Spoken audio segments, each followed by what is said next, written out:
ಚಲನಚಿತ್ರ ಹಾಗೂ ನಾಟಕ ಸೇರಿದಂತೆ ಇತರ ಕಾರ್ಯಕ್ರಮಗಳಲ್ಲಿ ಅಶ್ಲೀಲ ಹಾಡು ಮತ್ತು ಅಸಭ್ಯ ದೃಶ್ಯಗಳ ಪ್ರದರ್ಶನ ದಿನದಿಂದ ದಿನಕ್ಕೆ ಹೆಚ್ಚಾಗುತ್ತಿರುವುದು ಸಮಾಜದ ಮೇಲೆ ಗಂಭೀರ ಪರಿಣಾಮ ಬೀರುತ್ತಿದೆ.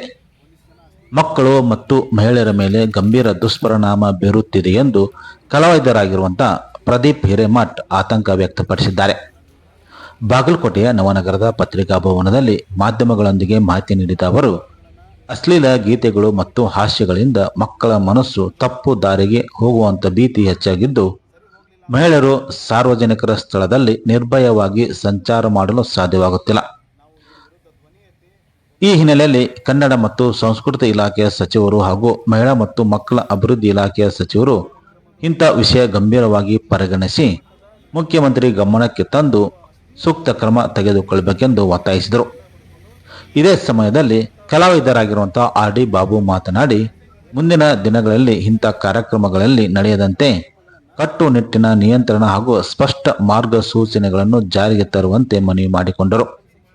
ಸರ್ಕಾರ ಈ ಬಗ್ಗೆ ಸೂಕ್ತ ಕ್ರಮ ತೆಗೆದುಕೊಳ್ಳದೇ ಇದ್ದಲ್ಲಿ ಬೆಂಗಳೂರಿನಲ್ಲಿ ಉಪವಾಸ ಸತ್ಯಾಗ್ರಹ ಮಾಡಬೇಕಾಗುತ್ತದೆ ಎಂದು ಅವರು ಎಚ್ಚರಿಸಿದರು. ಆಗಲಿಲ್ಲ ಅಂತಂದ್ರೆ ಇನ್ನು ನಾವು ಅನಿವಾರ್ಯತೆ ಐತೆ, ನಾವು ಸತ್ಯಾಗ್ರಹ ಮಾಡಬೇಕು, ಉಪವಾಸ ಹೊಣೆ ಅನ್ನುವಂಥದ್ದನ್ನು ನಾವು ಈ ಹೋರಾಟ ಮುಖಾಂತರ ಪತ್ರಿಕಾಗೋಷ್ಠಿ ಮುಖಾಂತರ ನಾವು ತಿಳಿಸ್ತೀವಿ. ಹಾಗೆ ಇವತ್ತಿನ ವಿಶೇಷವಾಗಿ ನಾನು ಹೇಳೋದಂದರೆ, ಈ ಸ್ಕೂಲ್ ಮಕ್ಕಳ ಒಂದು ವ್ಯಾನ್ಗಳಲ್ಲಿ ಅಥವಾ ಈ ಟಮ್ಗಳಲ್ಲಿ ಟ್ರ್ಯಾಕ್ಟರ್ಗಳಲ್ಲಿ ನಡೆಯುವಂಥ ಅಶ್ಲೀಲ ಹಾಡುಗಳು ಕೂಡ ಇಲ್ಲಿ ಬ್ಯಾನ್ ಆಗಬೇಕು. ಯಾಕಂದರೆ ರಸ್ತೆ ಪಕ್ಕದಲ್ಲಿ ಸ್ಕೂಲ್ ಮಕ್ಕಳು ಹೋಗ್ತಾ ಇರ್ತಾರೆ, ಟ್ರ್ಯಾಕ್ಟರಲ್ಲಿ ಅಶ್ಲೀಲ ಪದಗಳು ಹಾಡನ್ನು ಕೇಳ್ತಾ ಹೋಗ್ಬೇಕಾಗತ್ತೆ. ಅದ್ರ ಜೊತೆಗೆ ಈ ಸ್ಕೂಲ್ ಮಕ್ಕಳನ್ನ ಏನು ನಾವು ಒಂದು ಟಮ್ಟಮು ಅಥವಾ ಒಂದು ಗಾಡಿಯಲ್ಲಿ ಕಳಿಸ್ತಾ ಇರ್ತೀವಿ, ಅಲ್ಲೂ ಕೂಡ ಅಶ್ಲೀಲ ಹಾಡುಗಳು ಸಾಕಷ್ಟಿದೆ. ಅದಕ್ಕಾಗಿ ದಯವಿಟ್ಟು ನಾವು ಇಲ್ಲಿ ಮನವಿ ಏನಂದರೆ, ಫಸ್ಟ್ ನಮ್ಮ ಜಿಲ್ಲಾಧಿಕಾರಿಗಳಿಗೆ ನಾವೇನು ಮನವಿ ಮಾಡ್ತಿದ್ದೆ, ಇಡೀ ರಾಜ್ಯನ ಎಲ್ರಿಗೂ ನಮಸ್ಕಾರ. ನಾನು ನಿಮ್ಮ ಮನೆ ಮಗಳು ಲಕ್ಷ್ಮೀ ಹಾರ್ಗೋಪ್, ಕನ್ನಡ ಜಾನಪದ ಪರಿಷತ್ತಿನ ತಾಲೂಕಾ ಮಹಿಳಾ ಘಟಕದ ಅಧ್ಯಕ್ಷೆ. ಇಂದು ನಾವು ಬಾಗಲಕೋಟಲ್ಲಿ ಪತ್ರಿಕಾ ಮಾಧ್ಯಮದಲ್ಲಿ ಪತ್ರಿಕಾಗೋಷ್ಠಿಯನ್ನ ಮಾಡ್ತಾ ಇದ್ದೇವೆ. ಇದು ಎದಕ್ಕೋಸ್ಕರ ನಾವು ಪತ್ರಿಕಾಗೋಷ್ಠಿಯನ್ನ ಮಾಡ್ತಾ ಇದ್ದೀವಿ ಅಂದ್ರೆ, ಇವತ್ತು ನಮ್ಮ ಸಮಾಜದಲ್ಲಿ ಅಶ್ಲೀಲವಾದಂತ ಗೀತೆಗಳು, ಅಶ್ಲೀಲವಾದಂತ ಮಾತುಗಳು, ಅಶ್ಲೀಲವಾದಂತ ನಾಟಕಗಳು ನಡೀತಾ ಬರ್ತಾ ಇದಾವೆ. ಇದರಿಂದ ನಮ್ಮ ಯುವ ಪೀಳಿಗೆಯ ಒಂದು ಸಂಸ್ಕೃತಿ ಹಾಳಾಗ್ತಾ ಇದೆ, ಯುವ ಪೀಳಿಗೆ ಹಾಳಾಗ್ತಾ ಇದೆ. ಕಾಲೇಜ್ಗೆ ಹೋಗೋ ವಿದ್ಯಾರ್ಥಿಗಳಾಗಿರ್ಬೋದು, ವಿದ್ಯಾರ್ಥಿನಿಯರಾಗಿರ್ಬೋದು, ತುಂಬಾ ಅವರ ಜೀವನ ಅಸ್ತವ್ಯಸ್ತ ಆಗ್ತಾ ಇದೆ ಇದರಿಂದ. ಯಾಕಂದ್ರೆ ಪ್ರತಿಯೊಂದು ಆರ್ಕೆಸ್ಟ್ರಾಗಳಾಗಿರ್ಬೋದು, ನಾಟಕಕ್ಕೆ ಪ್ರತಿಯೊಂದು ವರ್ಡ್ಸ್ ಯೂಸ್ ಮಾಡ್ತಾರೆ. ಎಲ್ರು ಹೆಣ್ಮಕ್ಳ ಸೊಂಟದ ಕೆಳಗಿನ ಮಾತುಗಳನ್ನ ಯೂಸ್ ಮಾಡ್ತಾರೆ. ಯಾಕೋಸ್ಕರ ಇದನ್ನೆಲ್ಲ ಮಾಡ್ತಾ ಇದಾರೋ ಅನ್ನೋದು ಗೊತ್ತಾಗ್ತಾ ಇಲ್ಲ. ದಯವಿಟ್ಟು ಎಲ್ಲಾ ಆರ್ಕೆಸ್ಟ್ರಾದವ್ರಿಗಾಯ್ತು, ಇನ್ನ ಸರ್ಕಾರ ಇದ್ರ ಬಗ್ಗೆ ಒಂದಿಷ್ಟು ಗಮನಗಳನ್ನ ಹರಿಸ್ಬೇಕು. ಯಾಕಂದ್ರೆ ಇಂತ ಅಶ್ಲೀಲವಾದಂತ ಪದಗಳನ್ನ ಬಳಸೋದ್ರಿಂದ ನಮ್ಗೆಲ್ಲಾ ನಮ್ಮ ಸಂಸ್ಕೃತಿ ಹಾಳಾಗ್ತಾ ಇದೆ. ಹಂಗಾಗಿ ತಾವೆಲ್ರು ಯಾರೇ ಆಗಿರ್ಲಿ, ಈ ಒಂದು ಅಶ್ಲೀಲವಾದ ಪದಗಳಿಗೆ ಧ್ವನಿ ಎತ್ರಿ. ಆರ್ಕೆಸ್ಟ್ರಾಗಳು ಎಲ್ಲೇ ನಡೀತಾ ಇದ್ರು ಇಂತ ಅಶ್ಲೀಲವಾದ ಗೀತೆಗಳನ್ನ ಏನಾರ ಹಾಡ್ತಾ ಇದ್ರೆ ದಯವಿಟ್ಟು ಹೋಗಿ, ಯಾವುದೇ ಸಂಘಟನೆ ಆಗಿರ್ಲಿ, ಇನ್ನು ಉಳಿದಂತ ಯಾರೇ ಆಗಿರ್ಲಿ, ಸಾಮಾನ್ಯ ಜನತೆ ಆಗಿರ್ಲಿ, ದಯವಿಟ್ಟು ಹೋಗ್ಬಿಟ್ಟು ಆ ಒಂದು ಅಲ್ಲೇ ಆ ಕಾರ್ಯಕ್ರಮವನ್ನು ನಿಲ್ಸುವಂತ ಕಾರ್ಯವನ್ನ ನೀವು ಮಾಡ್ರಿ. ಯಾಕಂದ್ರೆ ನಮ್ಮ ಮಕ್ಕಳಿಗೆ ನಾವು ಒಳ್ಳೆ ಒಂದು ಸಮಾಜವನ್ನ ಕಟ್ಕೊಡ್ಬೇಕಾಗ್ಯದ. ಈ ಅಶ್ಲೀಲ ಗೀತೆಗಳನ್ನ ದಯವಿಟ್ಟು ನಿಲ್ಲಿಸ್ಲಿಲ್ಲ ಅಂದ್ರೆ ಮುಂದಿನವಾದ ಒಂದು ನಿಲುವನ್ನ ನಾವು ತಗೋಬೇಕಾಗತ್ತೆ. ನಮಸ್ಕಾರ. ಲಕ್ಷ್ಮೀ ಹಾರ್ಗೋಪ್, ಕನ್ನಡ ಜಾನಪದ ಪರಿಷತ್ ತಾಲೂಕಾ ಮಹಿಳಾ ಅಧ್ಯಕ್ಷರು. ಹೆಸರು ಪ್ರದೀಪ್ ಹಿರೇಮಠ ಅಂತ ಹೇಳ್ರಿ, ಜಮಖಂಡಿಯಿಂದ. ಏನು ಉತ್ತರ ಕರ್ನಾಟಕದ ಒಂದು ಹೆಸರನ್ನ ಹಾಳು ಮಾಡುವಂತಹ ಅಶ್ಲೀಲ ಗೀತೆಗಳು, ಹಾಸ್ಯ ರಸಮಂಜರಿ ಕಾರ್ಯಕ್ರಮಗಳು, ನಾಟಕಗಳು ಮತ್ತು ಸ್ಕಿಟ್ ಮಾಡುವಂತಹ ಒಂದಿಷ್ಟು ಕಲಾವಿದರು ಅನಿಸ್ಕೊಂಡಿರುವಂತಹ ಅಶ್ಲೀಲವಾಗಿರುವಂತಹ ಜನಕ್ಕೆ ನಾ ಹೇಳಾಕತ್ತೀನಿ, ನೀವು ಉತ್ತರ ಕರ್ನಾಟಕದ ಒಂದು ಮರ್ಯಾದೆಯನ್ನ ಘನತೆಯನ್ನ ಹಾಳು ಮಾಡಕತ್ತಿರೋದಂತೂ ಸತ್ಯ. ಇದರಿಂದ ಹೆಣ್ಣು ಮಕ್ಕಳ ಮೇಲೆ, ಸಣ್ಣ ಮಕ್ಕಳ ಮೇಲೆ ಬಹಳಷ್ಟು ಕೆಟ್ಟ ಪರಿಣಾಮಗಳು ಈಗಾಗಲೇ ಬೀರ್ತಾ ಇರುವಂತದ್ದು. ಈಗಾಗಲೇ ಇದ್ರ ವಿರುದ್ಧ, ಅಶ್ಲೀಲತೆ ವಿರುದ್ಧ ಒಂದು ಸಂಬಂಧಪಟ್ಟಂತಹ ಇಲಾಖೆಗೆ, ಪೊಲೀಸ್ ಇಲಾಖೆಗೂ ಕೂಡ ನಾವು ಮನವಿಯನ್ನ ಮಾಡಿದೀವಿ. ದಯವಿಟ್ಟು ಎಚ್ಚೆತ್ತುಕೊಂಡು ಅದಕ್ಕಿರುವಂತಹ ಕಾನೂನನ್ನ ದಯವಿಟ್ಟು ಆಕ್ಟಿವ್ ಮಾಡ್ರಿ. ಅದಕ್ಕೆ ಈಗಾಗಲೇ ಬಹಳಷ್ಟು ಸೆಕ್ಷನ್ಗಳು ಅದಾವ ನೋಡ್ರಿ. ಈಗ 18 ವರ್ಷದ ಮಕ್ಕಳು, ಹೆಣ್ಣು ಮಕ್ಕಳು ಇವತ್ತು ಆರ್ಕೆಸ್ಟ್ರಾ ಒಳಗ ಇರುವಂತಹ ಬಹಳಷ್ಟು 75% ಹೆಣ್ಣು ಮಕ್ಕಳು ಇವತ್ತು ಅಶ್ಲೀಲ ಗೀತೆಗಳಿಗೆ ಡ್ಯಾನ್ಸ್ ಮಾಡತ್ತಾರ. ತುಂಡು ಬಟ್ಟೆಗಳನ್ನ ಹಾಕೊಂಡು ಮೈಮಾಟವನ್ನ ತೋರಿಸ್ಕೊಂಡು ಇವತ್ತು ತಿರುಗಾಡಕತ್ತಾರ. ಸೊ ಇದ್ರ ವಿರುದ್ಧ ಇದು ತಪ್ಪಲ್ಲ. ಕಾನೂನು ಪ್ರಕಾರ ಇದನ್ನ ಯಾಕೆ ನೀವು ಪರಿಗಣಿಸಂಗಿಲ್ಲ? ಇದನ್ನು ಕೂಡ ನೀವು ಲೆಕ್ಕಕ್ಕೆ ತಗೊಂಡ ಅವ್ರಿಗೆ, ಅವ್ರ ಮನೆಯೊಳಗಿರುವಂತಹ ತಂದೆ ತಾಯಿಗಳಿಗೆ ನೀವು ಏನ್ ಬಿಸಿ ಮುಟ್ಟಿಸ್ಬೇಕು, ಏನ್ ಅವ್ರಿಗೆ ಕಾನೂನು ಬಗ್ಗೆ ಪಾಠ ಹೇಳಬೇಕು, ದಯವಿಟ್ಟು ಹೇಳ್ರಿ. ಇಲ್ಲಿ ಸಮಾಜ ಬಹಳ ಕೆಟ್ಟದ ಕಡೆ ಹೊಂಟೈತಿ. ಆದಷ್ಟು ಮಟ್ಟಿಗೆ ಈ ಅಶ್ಲೀಲ ಹಾಡುಗಳು ಹೋಗಬೇಕು, ತೊಲಗಬೇಕು ಅನ್ನೋದು ನಮ್ದು ಹೋರಾಟ ಆಗೈತಿ. ಈ ಬನಶಂಕರಿ ಜಾತ್ರೆ ಅನ್ನೋದು ಬಹಳ ಐತಿಹಾಸಿಕ ಜಾತ್ರೆ ನೋಡ್ರಿ. ಬನಶಂಕರಿ ದೇವಿ ಅದೊಂದು ನಾಡ ದೇವತೆ. ಅದು ಬನಶಂಕರಿ ಇಡೀ ಊರಿಗೆನೆ, ಬಾದಾಮಿಗೆನೆ ಒಂದು ನಾಡ ದೇವತೆ ಇರುವಂತಹ ಒಂದು ದೇವಸ್ಥಾನ, ಜಾಗೃತ ದೇವಸ್ಥಾನ. ಅಂತಹ ದೇವಸ್ಥಾನದ ಆವರಣದೊಳಗ ನೀವು ನಾಟಕಗಳನ್ನ ಮಾಡ್ತೀರಿ.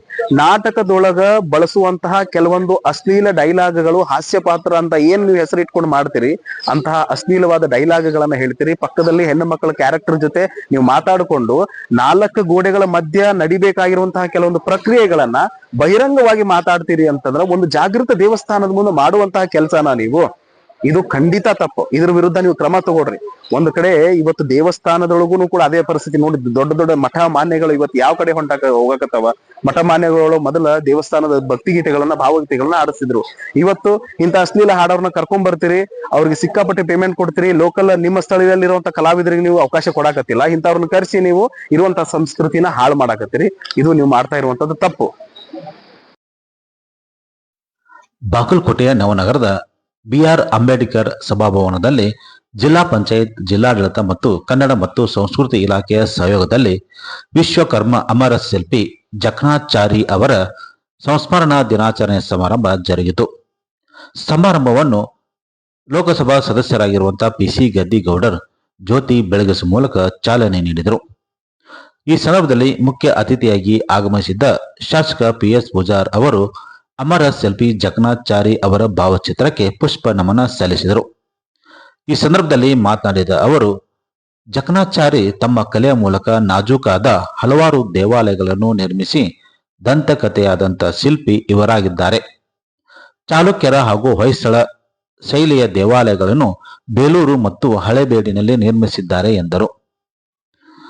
ಸಮಾರಂಭದಲ್ಲಿ ಮುಖ್ಯ ಅತಿಥಿಯಾಗಿ ಜಿಲ್ಲಾಧಿಕಾರಿ ಸಂಗಪ್ಪ ಮಾತನಾಡಿ, ಜಕಣಾಚಾರಿ ಎಂದರೆ ಕಲ್ಲಿನಲ್ಲಿ ಪ್ರಾಣ ತುಂಬಿದ ಅಮರ ಶಿಲ್ಪಿ. ಹೊಯ್ಸಳ ಯುಗದ ವೈಭವಶಾಲಿ ವಾಸ್ತುಶಿಲ್ಪದ ಅವರ ಕೈಚಳಕ.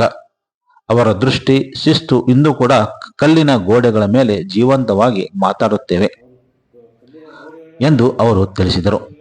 ಇದೇ ಸಮಯದಲ್ಲಿ ಅಪರ ಜಿಲ್ಲಾಧಿಕಾರಿ ಅಶೋಕ್ ತೇಲಿ, ಗ್ಯಾರಂಟಿ ಯೋಜನೆ ಅನುಷ್ಠಾನ ಸಮಿತಿಯ ಜಿಲ್ಲಾ ಅಧ್ಯಕ್ಷರಾಗಿರುವಂತಹ ಅನಿಲ್ ಕುಮಾರ್ ದಡ್ಡಿ, ಮಳೆ ರಾಜೇಂದ್ರ ಸ್ವಾಮೀಜಿ ಸೇರಿದಂತೆ ಇತರ ಮುಖಂಡರು ಉಪಸ್ಥಿತರಿದ್ದರು. ಬೇಜಾರು ಸೇರಿ ಮಾಡೋದು 25,000 ರೂಪಾಯಿ, ಅವರಿಗೆ ಸಿಗೋದು ಒಂದು 6,000 ರೂಪಾಯಿ ಸಿಗುತ್ತಂತೆ ಇಬ್ಬರ ಮಧ್ಯೆ. ಒಂದು ವರ್ಷ ಸತತ ಇಂದಿನ ಕಾರ್ಯಕ್ರಮಕ್ಕೆ ವಿಶೇಷ ಉಪನ್ಯಾಸಕರಾಗಿ ಆಗಮಿಸಿದಂಥ ಸುದ್ಗುಂಡ ಪ್ರೌಢಶಾಲೆಯ ಮುಖ್ಯ ಗುರುಗಳಾದಂಥ ಸನ್ಮಾನ್ಯ ಶ್ರೀ ಅಪ್ಪ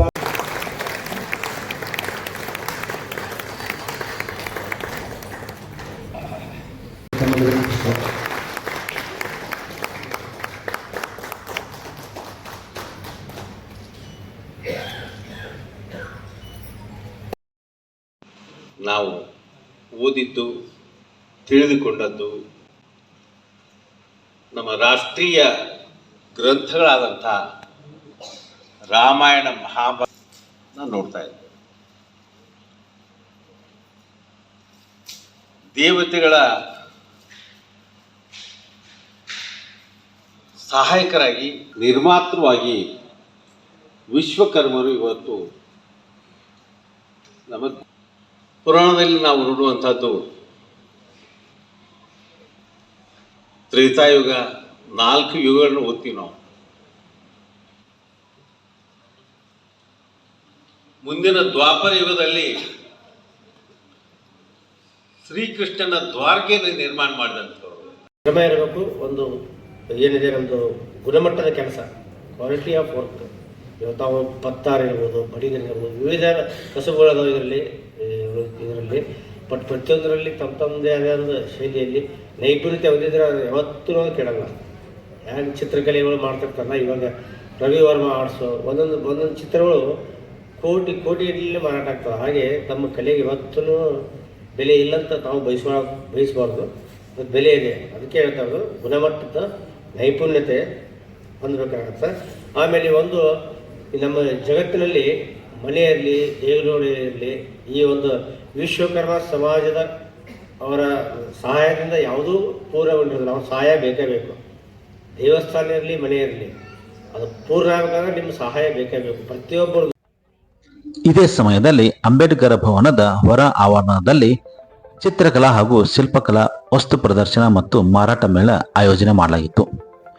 ವಿವಿಧ ಚಿತ್ರ ಕಲಾವಿದರು ಮತ್ತು ಶಿಲ್ಪ ಕಲಾವಿದರು ತಾವೆಯಾಗಿ ಕೆತ್ತಿರುವಂಥ ಮೂರ್ತಿ ಮತ್ತು ಕಟ್ಟಿಗೆಯಿಂದ ನಿರ್ಮಾಣ ಮಾಡಿರುವಂಥ ವಿವಿಧ ಅಲಂಕಾರ ವಸ್ತುಗಳ ಪ್ರದರ್ಶನ ಏರ್ಪಡಿಸಲಾಯಿತು. ಗಣೇಶನ ವಿಗ್ರಹ, ಆಂಜನೇಯನ ವಿಗ್ರಹ, ಈಶ್ವರನ ವಿಗ್ರಹ ಮತ್ತು ಸರಸ್ವತಿ ದೇವಿಯ ವಿಗ್ರಹ ಸೇರಿದಂತೆ ವಿವಿಧ ಬಗೆಯ ವಿಗ್ರಹಗಳು ಹಾಗೂ ಸಲಕರಣೆಗಳು ತಮ್ಮ ಕೈ ಚಳಕದಿಂದ ಕೆತ್ತನೆ ಮಾಡಿರುವ ವಸ್ತುಗಳನ್ನು ಪ್ರದರ್ಶನಕ್ಕೆ ಏರ್ಪಡಿಸಲಾಗಿತ್ತು.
ಸಮಾಜ ಸೇವಕರು ಹಾಗೂ ಸೌಹಾರ್ದ ಬಂಧು ಎಂದು ಹೆಸರುವಾಸಿ ಆಗಿರುವಂಥ ಚಾಂದ್ ಎಚ್ ನದಾಬ್ ಅವರ ಜನ್ಮದಿನದ ಅಂಗವಾಗಿ ಚಾಂದ್ ಫೌಂಡೇಶನ್ ವತಿಯಿಂದ ನವನಗರದ ಸೆಕ್ಟರ್ ನಂಬರ್ 3ರಲ್ಲಿರುವಂಥ ಸರ್ಕಾರಿ ಹಿರಿಯ ಪ್ರಾಥಮಿಕ ಶಾಲೆಯಲ್ಲಿ 1ರಿಂದ 8ನೇ ತರಗತಿಯಲ್ಲಿ ಓದುತ್ತಿರುವಂಥ 185 ಮಕ್ಕಳಿಗೆ ಉಚಿತವಾಗಿ ನೋಟ್ ಬುಕ್ ಹಾಗೂ ಪೆನ್ ವಿತರಣೆ ಮಾಡುವ ಮೂಲಕ ಗಮನ ಸೆಳೆಯಲಾಯಿತು.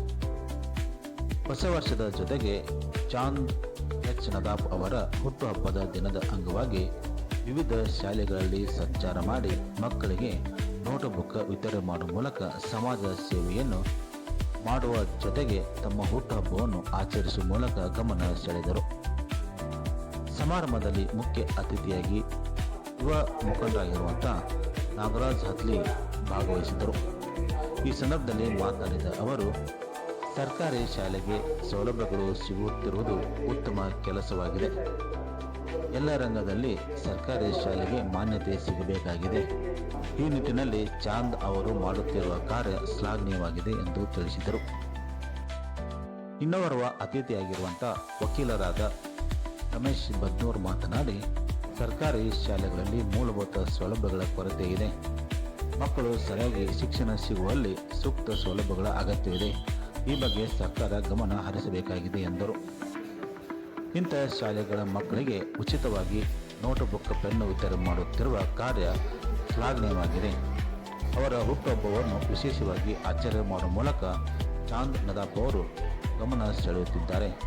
ಇಂಥವರ ಸೇವೆ ಅಗತ್ಯವಿದೆ ಎಂದು ತಿಳಿಸಿದರು. ಇದೇ ಸಮಯದಲ್ಲಿ ಶಾಲಾ ಮಕ್ಕಳು ಕೇಕ್ ಕಟ್ ಮಾಡಿ ಅವರನ್ನು ಶುಭ ಹಾರೈಸಿದರು. ಶಾಲಾ ಶಿಕ್ಷಕರು, ಮುಖ್ಯ ಪ್ರಾಧ್ಯಾಪಕರು ಸೇರಿದಂತೆ ಇತರ ಗಣ್ಯಮಾನ್ಯರು ಉಪಸ್ಥಿತರಿದ್ದರು.